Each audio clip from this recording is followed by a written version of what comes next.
Hey guys, welcome to another video. Today is going to be a bit different than my usual content.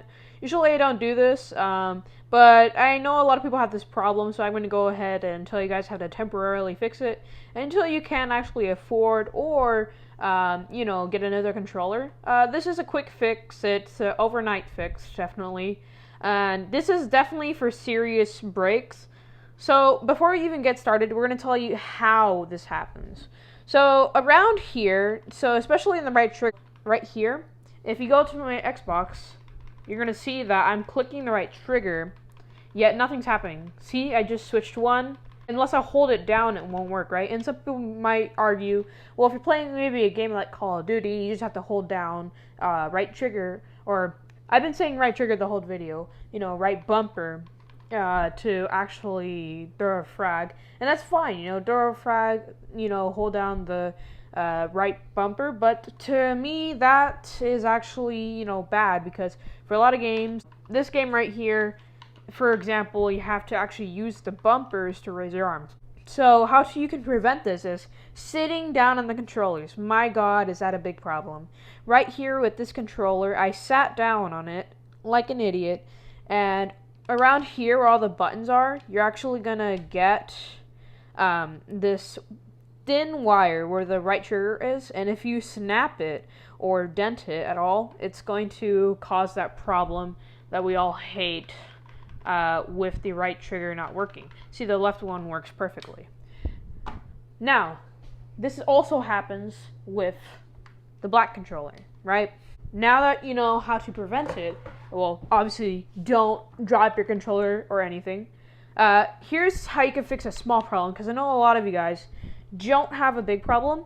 What I want you to do is, this doesn't work for my controllers because they have a serious broken problem, which can be fixed by store. They can definitely just replace that thin wire. So what you're going to do is you're going to hold this down, right trigger, or whatever trigger, left trigger, depending on which one you're using, and you're just going to go ahead and blow on it. Now, this definitely fixes problems with dust. I heard a lot of YouTubers saying this fixes problems like permanent problems and stuff that is very serious, but it really doesn't. This only works with controllers that have gunk in them. Gunk will happen a lot, especially if you use the controllers very often. Now, these controllers I don't use very often. As you can see, probably not, you can see, but there's not going to be a lot of gunk in there. If you use these controllers for, let's say, 5 years, yes, you're going to have a bit of gunk in them. You're definitely going to get that removed. You're going to open up this and get it removed.